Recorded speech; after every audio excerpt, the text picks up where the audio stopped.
Yo, what's up mga katabang? Welcome uli sa aking YouTube channel. Panibagong araw, panibagong vlog na naman at panibagong update na naman tayo sa biyahe natin patungong Metro Manila at galing ng Metro Manila patungong probinsya.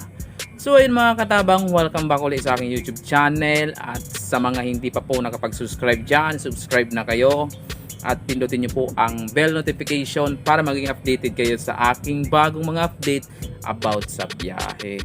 So ayun mga katabang, disclaimer lang po sa lahat po ng makakapanood sa video ito. Siguraduhin niyo pong tapusin nyo para kayo walang mamiss kung ano man ang mga detalyeng ibibigay ko about sa biyahe ng bus na ito. So ayun mga katabang, bago tayo magsimula, gusto ko lang magpasalamat sa inyong lahat, lalo na sa mga sumusuporta sa aking YouTube channel. Thank you so much sa inyong lahat at shout out sa inyo, mag-ingat kayo lagi. Ayun mga katabang, 2,000 subscribers na po tayo at sana po tuloy-tuloy pa rin ang ating pag-angat bilang isang content creator. So ayun mga katabang, bago tayo magsimula ay mag-i-intro muna tayo.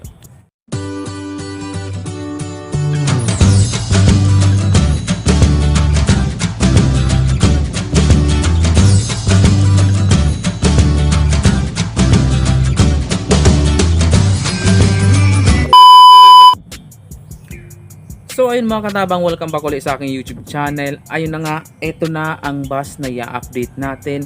Ito pong bus na to ay may biyahe na naman sila galing ng Bicol patungong Maynila.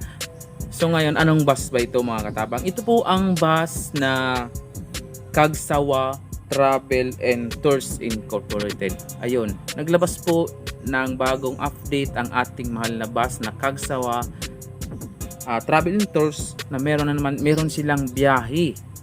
So ayun, sa ambang lugar ito manggagaling ang bus. Okay.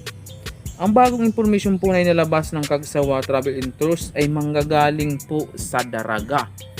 So ayun mga katabang, Daraga patungong PITX o PITX sa Metro Manila. So ayun mga katabang, sa mga pasahero na sumasakay ng Kagsawa, hindi na kayo mahirapan pa lumayo o pumunta kung sa Legazpi o sa kung saan ang booking area nila dyan, dahil meron na po silang booking area o booking office dyan sa Daraga, dyan po sa may paradahan ng van papuntang Pilar. So isang ba eksaktong location ng terminal ng Kagsawa Travel and Tours dyan sa Daraga. Diyan po yan sa may Pan National Highway, Kimantong, Daraga. Katabi po siya ng Home Depot, Daraga. Malapit lang po dyan. So, ayan mga katabang, sa mga taga Daraga o na ayaw ng lumayo, meron na po dyan sa Daraga ang Kagsawa Travel and Tours. Kaya, ayan na, sa mga sasakay, dyan na lang kayo pumunta at dyan na lang kayo mag-book. So abot naman po sa requirements mga katabang, ang requirements po ay vaccination card at isang valid ID. Yan po lagi ang hinihingi pag kayo ay sasakay ng bus paluwas man ng Metro Manila o palabas ka man ng Bicol region. So ayun mga katabang, about naman po sa pamasahe ay hindi po nagbigay ang Kagsawa Travel and Tours ng pamasahe kung magkano galing ng Daraga at papunta ng PITX. Pero ang maganda rito ay nagbigay sila ng contact number para sa inyong mga katanungan. So pag about po sa pamasahe na walang linigay at wala akong na-vlog, ay ibig sabihin po hindi po sila nagbigay kung magkano ang pamasahe. Pero po nagbibigay sila ng contact number para inyong tawagan at diyan kayo magtatanong kung magkano ang pamasahe from the Daraga to PITX o PITX man yan papunta ng Daraga. Okay po. Sa mga magtatanong po kung magkano ang pamasahe, ito po ang contact number ng admin ng Kagsawa Travel and Tours. Tawagan nyo na. Ito po ibibigay ko. 0970 549-3006. Ayan po, kontakin nyo po yan.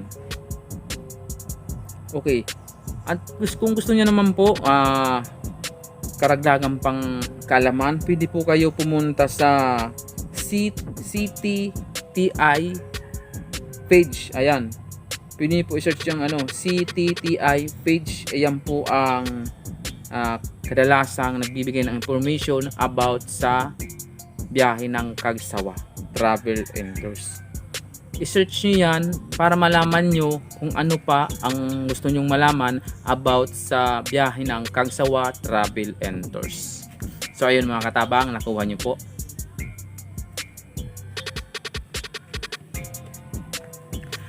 So ayun mga katabang, ayun, na-update na natin ang Kagsawa Travel and Tours sa mga malalapit yan sa Daraga. Ayan, dyan na kayo mag-book ng iyong biyahe patungong Metro Manila.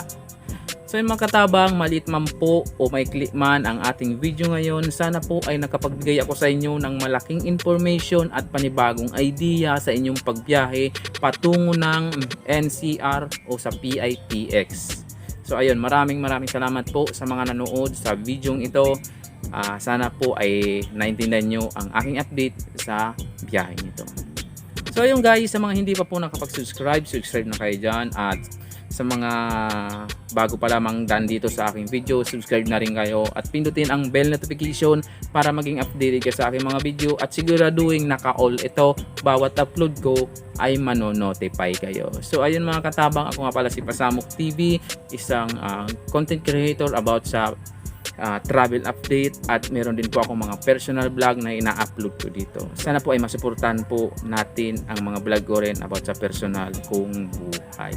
Hindi lang dito sa pag-update ng mga biyahe, meron akong personal vlog. Sana po ay magustuhan nyo rin. Maraming salamat, at sana po ay mapanood nyo rin. So ayun, hanggang dito na lang vlog nito. Ako po si Pasamok TV. Welcome kayong lahat sa aking YouTube channel. Bye bye.